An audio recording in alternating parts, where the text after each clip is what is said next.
Since we are doing trigonometry, it's incredibly important that we talk about what a periodic function is, because now that we're going to start examining the trig functions, sine, cosine, tangent, secant, cosecant, and cotangent, as we have with other real valued functions, it's important to first understand what a periodic function is, because they are all types of periodic functions. So, a function f of x is periodic if and only if there exists a number a positive number, non-zero, such that f of x is equal to f of x plus ka for all integers. Meaning, there's some number a where I take a function value, and then if I keep on adding k to my x values, I'm going to wind up with the same y value.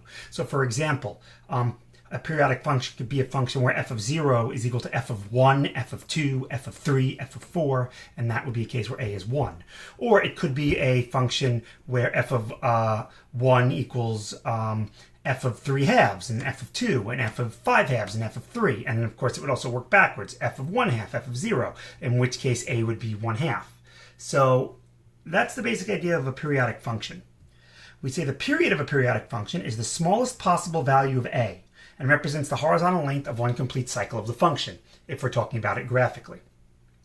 The amplitude of a periodic function, which not all functions have, but if they do, is the half of the distance between the maximum and minimum values. Is half of the distance. In other words, the amplitude a is defined as the maximum value minus the minimum value divided by 2. Note that if there is no maximum or there is no minimum, then you cannot have an amplitude. So the first example I want you to consider is this weird-looking piecewise function that's defined not for values of x explicitly, but for values of x implicitly with the greatest integer function. And I do this because I write it this way because it's a lot easier than writing it out for each individual number. So for example, if I were to graph this thing, well, let's see what happens when x is 0. The greatest integer function of 0 is 0, and that's even. So at 0, this would have a value of 5. So now, I can look at all the numbers between 0 and 1. Any number between 0 and 1, not including 1, would have a value that goes down to 0. So they would all be even.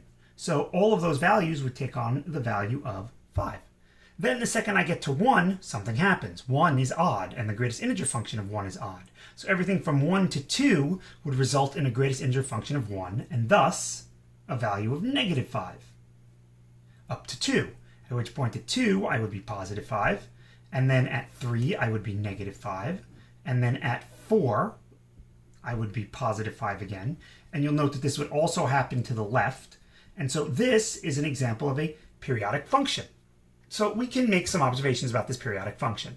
So the range of this periodic function is the set containing negative 5 and 5. Those are the only two values. So what else can we say here? Well, we can find the period. And the period is just the smallest value of a. In other words, what is the smallest value that I have to travel in order to get back to the beginning cycle of my next function? Well, if I start at 0, and I note that this is a horizontal segment of length 1 that has a y value of 5, the next one of those begins at 2. So my period would be equal to 2. My amplitude, I require the max and the min. Well, that's not too hard to see from the graph. The max is the largest value in the range, and the min is the smallest value in the range. Thus, the amplitude would be equal to the max minus the min divided by 2, or 5. Thus, I have a period and I have an amplitude. Period, amplitude. Note that the range here would be negative 5 to 5. Nope, negative 5 comma 5, not 2. It's just those two values. Note the curly set brackets and not the regular brackets. All right, consider the function d of x equals 1 over x minus 1 on the interval from 0 to 1. So if we're looking at that, when x is 0, this has a value of negative 1. And then as x gets closer to 1, this thing gets closer and closer and closer to, well, let's see, from 0 to 1, 1 half, this would be negative 1 half. negative 1, and it keeps getting closer because it's getting larger negatively. So this function would actually shoot down like this, until finally I get to 1, at which point I'm undefined, hence the vertical asymptote there. So this is my d of x. Define the periodic function p of x to equal d of x, which is just on this interval, and we now have a definition for a periodic function. P of x is equal to p of x plus k. Well, the a, if you notice, would be 1, which means this is now going to repeat at every integer value. And the same is true here. So this is an actual example of a function that is defined on its asymptote, which is kind of cool. Note that the function is asymptotic to the line x equals, let's say, 1, but then the value at 1 is negative 1 again. So if you look at this domain of this thing, is actually all real numbers. If you give me a real number, any real number, I can give you a y value. If you're like, well, what about the number really, really close to 1 that's a little less than it? Well, that has a value. It might be something really, really negative, but it does have a value. So that's kind of cool. So let's see. The period of this thing is kind of given to us by the definition here, is 1, because the cycle repeats after moving 1 unit to the right or to the left. The maximum of this is negative 1, but there is no min, which means that there is no amplitude. Some books would define the amplitude as being an infinite or infinity. We're not going to say that. We're just going to say that there is no amplitude. Because an infinite amplitude just sounds kind of weird, because what does that even mean? The range of this function goes from negative 1 to negative infinity. And this was an issue that many of you had on the last homework. You can't write it this way. It has to be written as negative infinity to negative 1, and we don't include the negative infinity. So it's going down, but remember, we represent sets of real numbers as intervals where we go from a smaller value to a larger value. The negative infinity is the lower value going up to and including negative 1. All right, put this aside, but we'll come back to it because we're going to have to in a little bit. Consider the function t of x equals x on the interval from negative 1 to 3. So that is just your identity function. So at negative 1, it's negative 1. And at 3, it's 3. So it looks like this. Oops, missed a little bit. So this is 3. This is negative 1. This is 3. This is negative 1. And j of x equals negative x on the interval from 3 to 6, not including 3. So at j of x at 3, it would be negative 3, but again, it's not defined there. And then up to 6, at 6, this would be negative 6, 4, 5, 6. This has a slope of 1, this has a slope of negative 1. Define the periodic function q of x to be these two functions. Okay, we have that. And note that our period is going to be 8.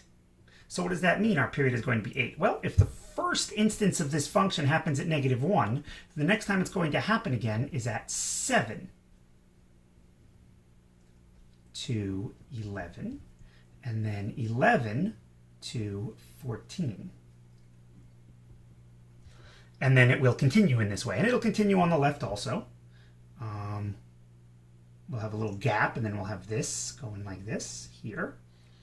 Not to scale anymore, but the period given to us by the actual example is 8.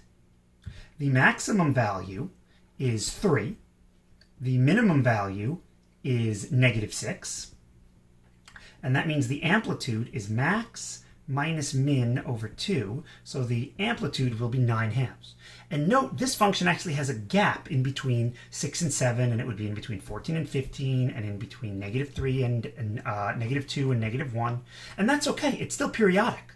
Periodic functions don't have to be connected, as you saw initially, but they can have gaps too. The point is that given any x value on this function, there's a number that if I keep on adding that number to my x value, I'll wind up right back at the y value.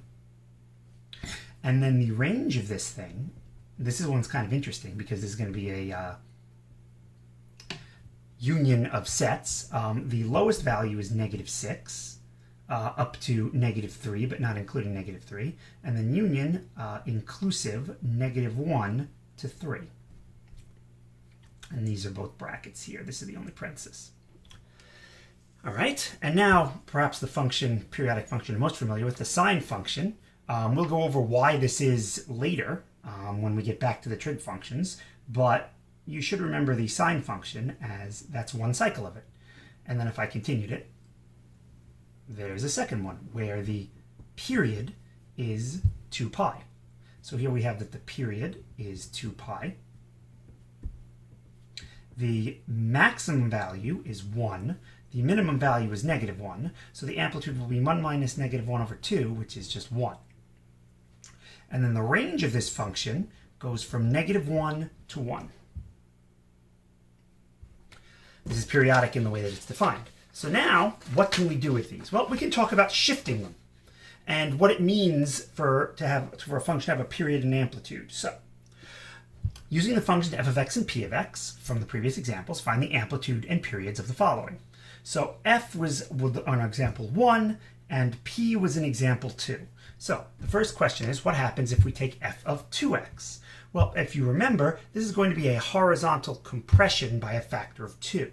So that means that anything vertical is going to stay the same. So that means that the amplitude here is still going to be the same, which is 5, and the range and the min and the max are all going to be the same.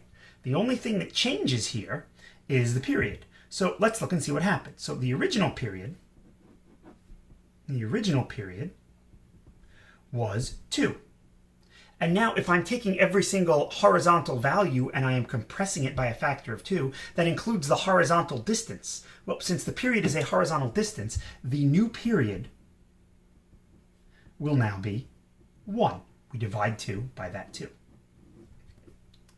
Example 2, the amplitude was non-existent. There was no amplitude, so once again, there will be no amplitude. And the original period here was 1. So the new period, because I will be compressing it, will now be 1/2. If I multiply my y values, my function values by 5, that's not going to change anything horizontal. So in this case, the period is going to stay the same. The original period is 2, this period is going to be 2. But it does change the amplitude, and it doesn't change it the way you think it changes it. You see, it's not just going to be multiplying the amplitude by 5. We have to remember, the amplitude is not a y value. It's a distance, but it's a distance between 2 points, and both of those points are being constricted, are changing. So we have to figure out what the heck the new maximum min, what the new max is, and what the new min is. So the new max here is going to be, well, the original max was 5, so the new max will be 25. The original min was -5, so the new min will be -25.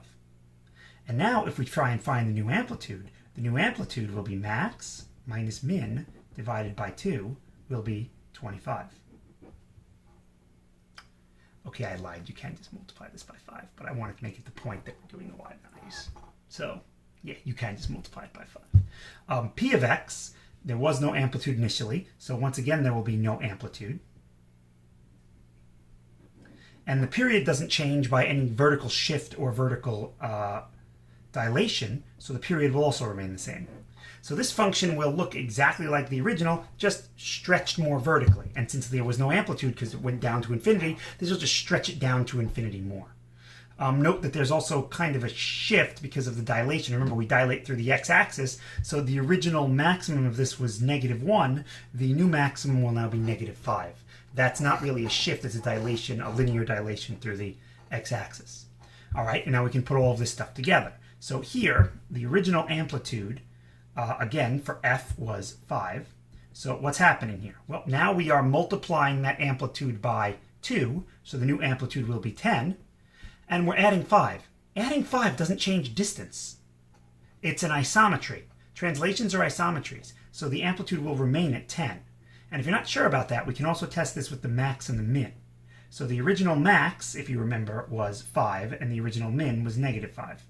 If I multiply them both by 2, 10 and -10 is the vertical dilation, and then adding 5 would be 15 and negative 5. 15 minus negative 5 is 20, divided by 2 is 10. The amplitude is in fact 10. The original period was 2. Here we are shifting all of our x-coordinates to the right 3. Well, again, translations do not change distance. They preserve distance. They're isometries.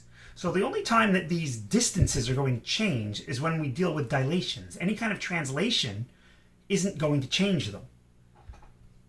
Similar here, again, the amplitude isn't changed because there was no amplitude to begin with, so I have no worries about that.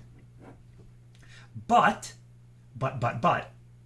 the period is also not changed because note that the x-coordinate is not being dilated. So this period also remains 1. And then finally, well, our original amplitude was 5. We wind up multiplying that by negative 1. Well, multiplying by negative 1, all that'll do is reflect the max and the min. So their distance between them will still be the same. So the final amplitude doesn't get changed by reflection and doesn't get changed by translation. It's still 5. The period, on the other hand, the original period was 2. Shifting it won't change it, but dilating it will. So the new period here will be negative 2/3. Negative 2/3? No. The reflection doesn't change the period. It just reflects it. So the new period will be 2/3. Remember, a period has to be positive because in our definition, the A was positive. Similar thing here, the amplitude will not change because there was no amplitude to begin with. And the period, which was 1, will now become 1/3. And the only other thing that we can look at here, if we wanted to, is we could talk about how the ranges change on these things. So let's just do a little bit of review for that. So here the original range was the set containing negative 5 and 5. That's not going to change because I'm not doing anything to the y values. So my original range will remain the same. And the same thing here, the original range will remain the same. I'm not going to write it. Here, the original range was negative 5, 5. So the new range will simply be the 2 new points that are obtained by dilating them. Here, the original range went from negative infinity to negative 1 inclusive. If I'm multiplying by 5, well, there is my new range. The negative 1 value will become negative 5, and the negative infinity value won't change because if I'm decreasing without bound, multiplying by 5 will not. It'll stretch it, but we've already hit all of those values below there. Once again here, the original range is negative 5, 5. So I multiply each of those by 2 to get negative 10, 10, and then add 5, and I get 15 and negative 5, which are the max and the min. That's the new range. Here, the new range, well, the original again was, negative infinity up to negative 1. So here we're multiplying those by 2 because we're dilating. So that's negative 2. And then we're shifting them up 5. There would be our new range. Here, the original range, once again, was just negative 5 and 5. Multiply both of those by negative 1 to get 5 and negative 5. That didn't change. And then add 5 to them, and you get 0 and 10. What does change is that the old min becomes the new max, and the old max becomes the new min because we reflected through the x-axis. So this would be the new range here. And then the new range here, negative infinity to negative 1 is the old range. If I'm multiplying my range, all my range values by a negative value, then all of these are going to wind up being reflected. That means that this maximum value of negative 1 is now going to become a minimum value of 1. And all of these values that are less than 1 will now become larger. And now we simply add 5, and there is our new range. So this was a quick lesson that kind of incorporated the idea of curve shifting. And we already did curve shifting. So the real takeaway here is just what is a periodic function? And since this was just a small lesson, this lesson gets a very small Cetron seal of approval. Very small, very cute Cetron seal of approval. Hope you enjoyed watching. Bye.